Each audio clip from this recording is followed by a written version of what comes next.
Selamat pagi, Assalamualaikum warahmatullahi wabarakatuh. Berjumpa kembali dengan Budi Raharjo di Padepokan Budi Raharjo.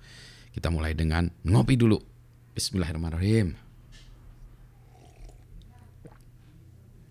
Asik sekali nih kopinya, sedap nih.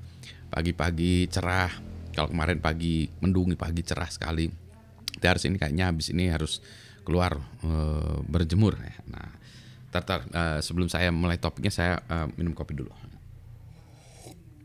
Oke. Mari kita bahas soal membuat karya ilmiah. Kali ini kita bahas tentang gambar. Di dalam video lain saya sudah bercerita bahwa kalau kita ingin menceritakan tentang satu hal, kita melakukannya dengan 3 cara ya. Nanti link tautan dari video itu akan saya sampaikan di bawah, yaitu dengan deskriptif, tulisan, cerita, narasi. Terus yang kedua dengan gambar ya, visualisasi segala macam. Dan yang ketiga adalah dengan tabel. Mari kita bahas yang nomor 2 tadi, yaitu tentang gambar ya. Nah, gambar. Nah, ternyata banyak kesalahan orang dalam gambar. Pertama, gambar itu memang harus digunakan gambar yang sesuai dengan tulisannya. Jadi kalau gambarnya nggak perlu ditampilkan gambar. Terus yang berikutnya lagi, nah ini adalah salah satu contoh kesalahan yang sering terjadi. Ini misalnya gambar ya. Gambar.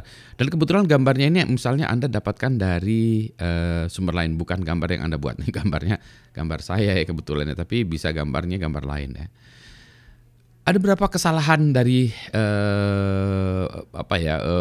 pembuatan gambar seperti ini. Yang pertama, gambar itu kalau bukan karangan Anda atau buatan Anda harus menyebutkan sumbernya. Nah, ini contohnya kalau gini, sumber Google. Nah, ini salah. Kenapa? Sumber itu harus jelas, exact. Misalnya dari sumbernya itu bukan dari situ, mungkin sumber dari, misalnya saya pernah menulis sesuatu ya, misalnya Raharjo gitu ya. Misalnya ya, sumber Raharjo misalnya bentuknya kayak gini ya, sumber Raharjo 2000, misalnya bentuknya model kayak gini ya, 2000, saya nggak tahu ya berapa nih, 2020 katakanlah gitu. Saya gitu ya. Atau juga sumber misalnya dari ya, misalnya referensi nomor 3 gitu, bisa juga ya. Dan seterusnya ya. Atau yang kalau mau exact lagi bisa misalnya nggak ada di sana ya juga bisa ya. Some kind of paper. Some ya, jadi misalnya source. Misalnya kita bahasa Inggris ya, some publication ya, some gitu-gitulah, some publication, some date 2020 atau apa gitu ya. Dengan kata lain sebetulnya yang utama itu apa? Yang utama adalah bahwa orang bisa mendapatkan gambar ini dari exact-nya. Jadi kalau misalnya Google tadi nggak tahu ya, mungkin saya lupa ya, ininya nggak tahu, HTTPS misalnya. Google.com gambar apa, ini ngaco aja. Gambar Budi Raharjo apa ini? Budi Terminator ya. .png misalnya kayak gitu ya. Nah, ini boleh-boleh juga kayak gini ya. Jadi ini gambarnya sumbernya dari mana, jadi exactly ini punyanya siapa gitu ya. Sebetulnya ada salah lagi. Salah ini adalah gambar ini tidak ada captionnya ya. Kita caption. Nah, ini ya gambarnya harus ada caption. Gambar, misalnya gambar 1 Budi Raharjo sebagai Terminator. Misalnya gitu ya. Celeng. Nah, kayak gitu. Harusnya ada gitu ya.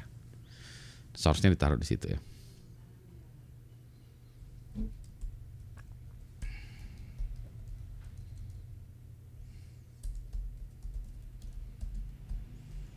Misal kayak gitu ya.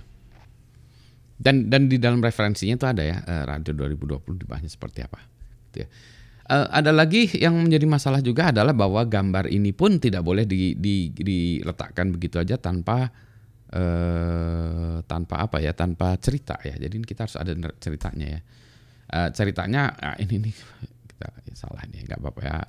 Hyperlink, remove hyperlinks ya, supaya nggak bagus ya. Misalnya saya inilah ya, normal, oke kita buat normal ya. Misalnya ceritanya begini, Misalnya ada saat ini, ya, misalnya saya buatkan ya, artificial intelligence belum sampai, ini karena masalah bahasa Inggris ya kita ini kan ya, sampai pada tahapan menjadi general AI gitu ya. Kasih. Ini saya nggak seneng gitu ya, ininya ya nggak apa-apa ya. Kemampuan AI baru pada tahapan ya, narrow AI. Raw AI. Nah, ini kita kasih gini ya, misalnya gini ya.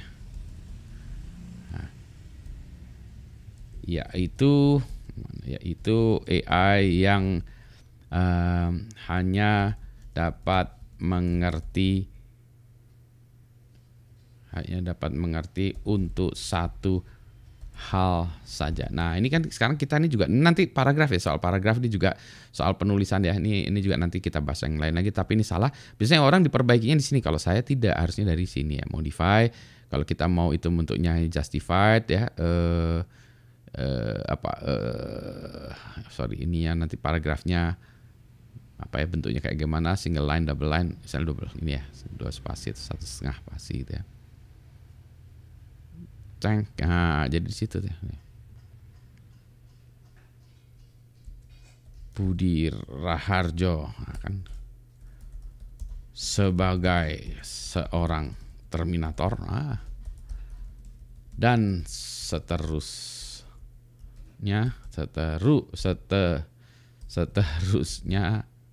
DST. Kalau orang kan belah ya, kalau ini saya DST kali ya. DST gitu ya. Ya, anyway, ini jadi sebenarnya saya mau bahas tentang gambarnya. Ya, jadi ada kesalahan gambar, ada berapa kesalahan. Jadi nanti kalau Anda gitu ya, kalau tidak ada tulisannya ini ya, ini harus menjelaskan itu. Belum sampai kemampuan ya Budi Raharjo sebagai Terminator, ya seperti lihatnya, saling ini ya. Seperti terlihat pada gambar 1 adalah sebuah bentuk implementasi dari general AI dan seterusnya gitu ya. Nah, jadi di sini tuh harus ada ini ya, harus ada tautan kembali ya. Ini saya kasih merah aja, harusnya nggak usah pakai merah ya. Terhadap ini. Jadi ini tuh ada kejelasan. Ini gambar ini apa ya? Jadi nggak boleh kasih gambar gitu aja, tapi tanpa ada kejelasan ini gambar apa gitu. Jadi ini harus ada tautannya. Kalau ada gambar tidak ada deskripsinya di sini, coret gambarnya, hapus saja. Ya. Nah, gambar ini apakah memberikan penjelasan terhadap ini? Nah, tulisan ini atau fakta ini atau apa yang ingin Anda ceritakan. Nah, itulah ya sebabnya kalau kita membuat yang saya ceritakan dalam video sebelumnya, bahwa kita bisa menggunakan narasi seperti ini, kemudian kita kasih gambar. Oh iya, jadi orang bisa ngeliat, oh ini Budi Raharjo karena serem kali ini ya, kayak Terminator ini, kayak robot ya. Gitu. Oh, menjadi agak ada bayangan, oh Terminator ya gitu. Oh, maksudnya Terminator ya kayak gimana gitu ya, Terminator gitu. Oh, yang kayak gini gitu. Oh iya, maksudnya gitu ya. I'll be back gitu. Oke, kesalahan berikutnya lagi adalah seringkali orang membuat gambar atau grafik itu dengan seperti ini. Kesalahannya apa? Banyak nih. Yang pertama, gambarnya tuh kabur ya. Nah, ini sering terjadi karena orang mengambil gambar itu melakukan screenshot terhadap sebuah makalah, halaman, segala macam ya. Jika ini terjadi seperti ini, maka lebih baik Anda buat lagi grafiknya ini ya. Anda buat grafik lagi, misalnya dengan menggunakan spreadsheet lah, apapun ya.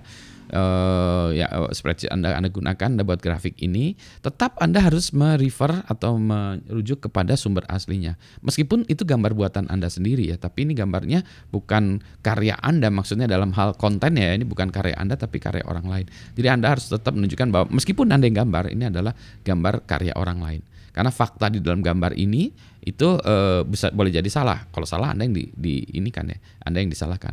Yang ini kalaupun faktanya benar, Anda buat gambar ini terus kemudian Anda tidak memberikan rujukan, maka Anda dianggap melakukan plagiat ya.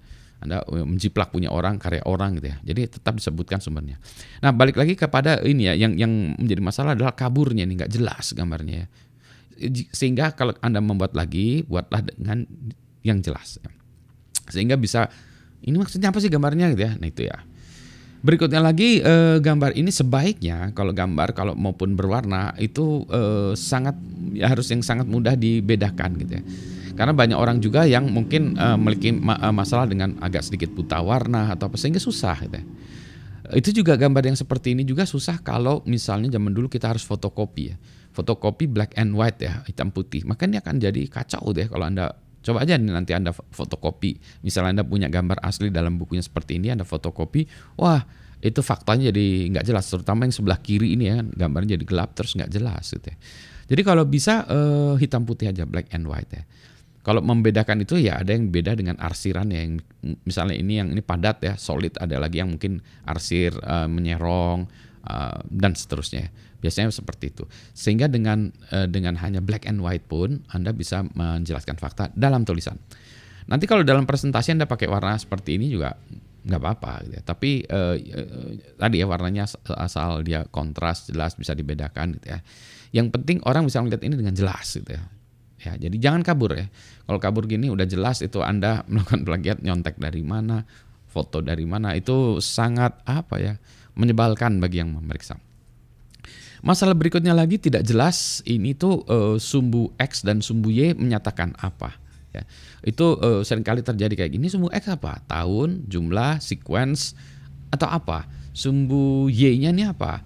Banyak, cepat, sedikit atau apa, akumulasi apa? Ini harus jelas ya.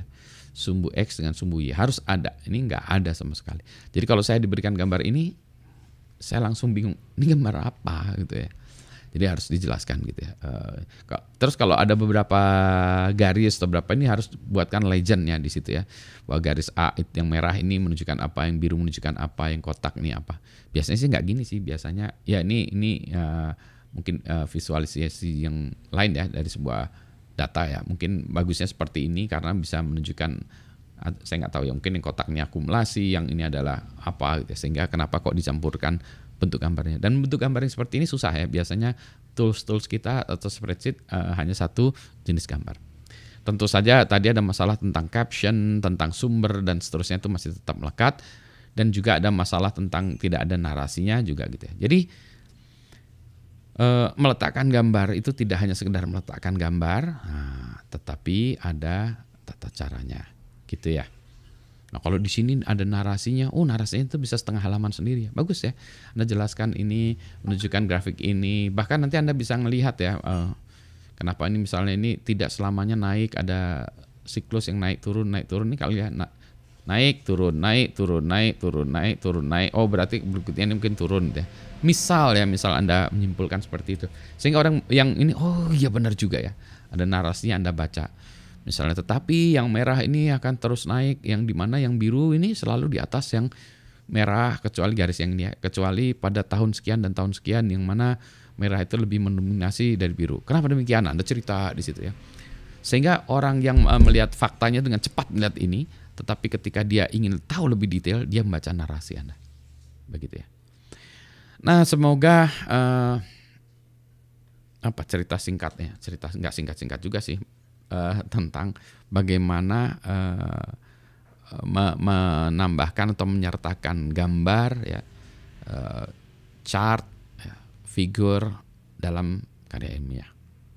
Semoga berikutnya saya tidak mendapatkan makalah-makalah dengan gambar yang ngaco ya. Semoga tulisan karya ilmiah Anda mendapat nilai yang keren sesuai dengan kerennya karya ilmiah Anda. Dan sesuai dengan kerennya kopi saya pagi ini. Selamat pagi. Assalamualaikum warahmatullahi wabarakatuh.